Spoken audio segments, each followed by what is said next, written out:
Muy buenas, son las 8 de la noche y vivimos ya un movimiento claro después de vivir este primer día de semana después del inicio del conflicto en la guerra de Israel. Ojo, porque lo que se está viendo es una profundización del problema en el mercado energético, pero no una profundización con caídas en el conjunto del mercado.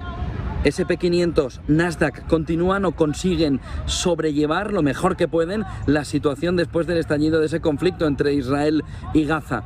Hoy hemos visto un movimiento claro de preocupación por parte de Israel, con entrada también, con intento de entrada desde el Líbano por parte de Hezbollah, y la posición de Irán sigue siendo la clave que mantiene la calma en el mercado. Hasta ahora los inversores, los analistas, apuntan a que si todo queda en una situación como la que se está viviendo, el problema puede no ser mayor, pero que la entrada de Irán es la clave de todo. Pero el hecho de que Wall Street Journal publicara a primera hora esas conversaciones desde mediados de agosto para planificar lo sucedido, pero que Estados Unidos, Blinken, saliera a decir que no tiene suficientes datos, nos pone ante la tesitura de que tal vez ese movimiento se quiere frenar para precisamente no buscar un movimiento de escalada por parte de Estados Unidos y también por parte de Irán, que ha dicho que para nada está en lo que esos documentos que publica Wall Street Journal sean así. El mercado, por tanto, se centra en un petróleo que ha ido subiendo hasta el 5% de ascenso, hasta el entorno de los $89. Ahora está cotizando en ese entorno de los 87,5, 88, está bailando ahí entre esas dos opciones, y el West Texas con una subida del 3,87 en el entorno también de los 85 por debajo. De 85 por debajo, 84,5, moviéndose también durante las últimas horas el West Texas. La clave fundamental estaría en el mercado energético, pero no en lo que está sucediendo alrededor de la guerra de Israel, porque la clave fundamental está alrededor de ver cómo el punto clave, el punto fundamental está en el mar Báltico, en un movimiento que ha sido noticia hace apenas unas horas, cuando se ha visto que un problema con el gas lanzaba en el mar Báltico el precio está por encima de los $40. Una fuga en un gasoducto del mar Báltico ha sido el protagonista al subir el gas a los 41 euros en medio del repunte del petróleo. ¿Cuál es la clave fundamental? Que toda esta escalada tira por tierra, probablemente, en materia inflacionaria. Es lo que están viendo los analistas, el planteamiento del Banco Central Europeo. Esta escalada del petróleo amenaza con romper las mejores previsiones del Banco Central Europeo en materia de inflación. Y sobre todo, si el gas, donde ya habíamos visto tensiones por lo que está sucediendo alrededor de Australia, ahora con la fuga del gasoducto del mar Báltico, ve un movimiento de ascenso del precio del gas al entorno de los 41 euros en medio de este repunte del petróleo. Por lo que energía, energía, energía y energía. El otro protagonista es el oro, que ha estado bailando alrededor de los $1.850, con una subida cercana durante todo el día al 1%. En ese movimiento, la clave fundamental es intentar ver dónde está el valor refugio, porque el Bitcoin ha terminado por ceder en la jornada hasta caer a un entorno del 2%, por debajo de los $27.500 Bitcoin. Sin embargo, el oro sí ha conseguido convertirse en ese valor refugio que estaban esperando los inversores desde hace ya tiempo. El otro punto fundamental son los bonos, que en este contexto, en esta fotografía, marcan un movimiento importante, pero sobre todo nos están marcando la continuidad de las pérdidas en unos bonos que son los grandes protagonistas bajistas del año. El 10 años americano, sin embargo, ha conseguido quitarse algo de tensión y ponerse en el entorno del 4,67, 65, con una caída del 2,7 durante prácticamente toda la jornada, por encima del 2,5, y tenemos el 2 años por debajo del 5%.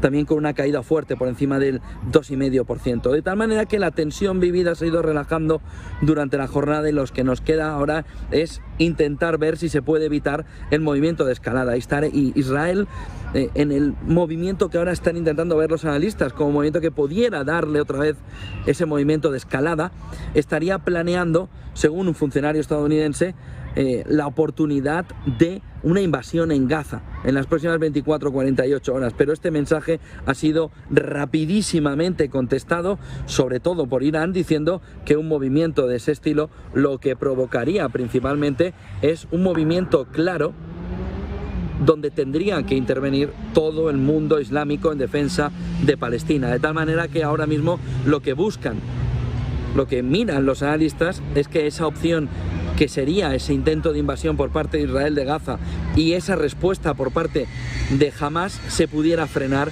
en un entorno como el actual, en el que la tensión está ahora mismo increciendo.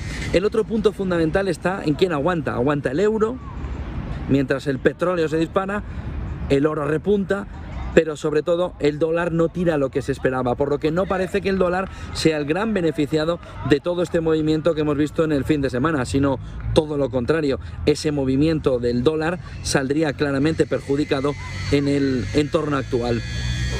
El escándalo importante que ha intentado evitar Estados Unidos viene alrededor de los 6.000 millones de Estados Unidos. Saben que Irán tiene una gran cantidad de sanciones, sobre todo el petróleo. Los 6.000 millones que Estados Unidos habría liberado a Irán para relajar las sanciones y que de repente una filtración había puesto en manos de Hamás. Estados Unidos ha dicho que no se ha tocado ese dinero en ningún momento, que esas cuentas con 6.000 millones que se liberaron no están utilizadas por Irán, de tal manera que ese que es ahora mismo, que ha sido durante gran parte de las últimas horas el punto clave que estaba pesando sobre Biden, que bastante tiene con haber hecho una barbacoa mientras estaba todo el lío montado, según se ha conocido también durante la jornada, nos lleva a ver cómo esos 6.000 millones que dice Estados Unidos no se han tocado por parte de Irán son la clave fundamental para ligar sobre todo la fotografía clave alrededor de si Estados Unidos no tenía que haber relajado parte de las sanciones a Irán como mecanismo de transmisión hacia Hamás. La clave está en intentar frenar, como les venimos diciendo, el tránsito de esos problemas hacia Irán, porque ahí sí, como potencia nuclear, subiría todavía más la tensión y la escalada en un momento como el actual. ¿Qué es la clave fundamental también en este momento? Pues que vivíamos en la guerra de Ucrania, en ese entorno de guerra de Ucrania, ahora vivimos en un mundo en guerra. Y ese sí sería el elemento clave para poder ver a estas horas cómo ahora mismo se ve de manera perfecta cómo el mundo, con Armenia, Níger, pero sobre todo guerra de Ucrania, guerra de Israel y Armenia, vive otra vez una ebullición del movimiento bélico en el planeta.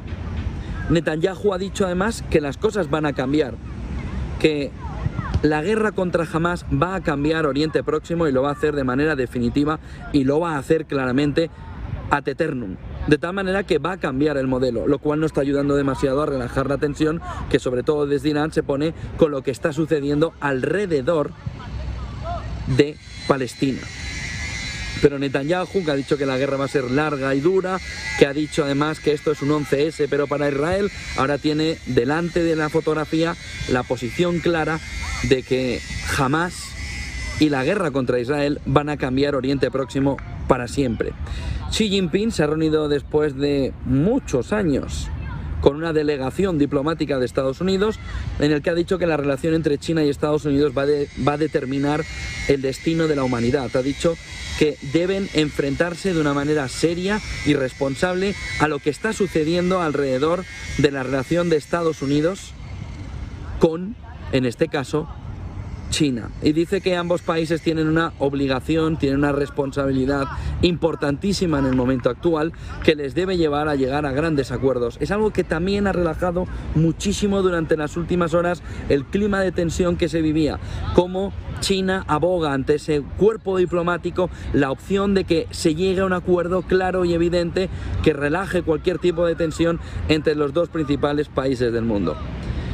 La incursión de Israel del Líbano, que llegaba desde el Líbano frenada por Israel, es el otro punto clave en el que nos estamos moviendo en estos momentos, y el otro es cómo va a tener Palestina que trabajar, ver el escenario en el que gran parte de las ayudas financieras se les va a caer, sobre todo por parte de Europa. La Unión Europea ya ha suspendido esa ayuda financiera para Palestina, para los palestinos. Ha dicho que hasta que no quede claro lo que ha sucedido, cómo ha sucedido, y se vea claro un movimiento a medio y largo plazo, se suspende toda ayuda a Palestina, de tal manera que también Palestina va a tener que trabajar ahora por lo que está sucediendo entre Hamás e Israel en intentar ver cómo puede reestructurar sus propias cuentas. En un día en el que se vive la resaca del fin de semana, como se pueden imaginar, pero se empieza a trabajar en una fotografía clara que apunte alrededor de cómo se puede salir de este mundo en guerra. Se ha dicho mucho sobre Rusia. Italia, el ministro de Defensa ha dicho que claramente le interesa a Rusia estabilización. Rusia ha dicho que quiere el final del conflicto cuanto antes entre Israel y Palestina. Lo ha dicho otra vez Dmitry Peskov hoy, lo dijo María Zakharova el sábado.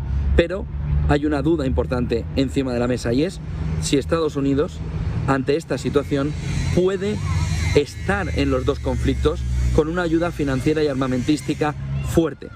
Si puede seguir apoyando a Ucrania, si puede seguir apoyando a Israel durante un largo periodo, aun con el problema de las cuentas públicas y del endeudamiento, que sería el otro punto clave en el que el mercado está mirando. ¿Hasta dónde llega el bolsillo de Estados Unidos? Tenemos a Imedia, Daniel Lacalle con Money Markets, aquí en el cierre de Wall Street, donde vamos a analizar gran parte de la fotografía que se va viendo en el mundo económico.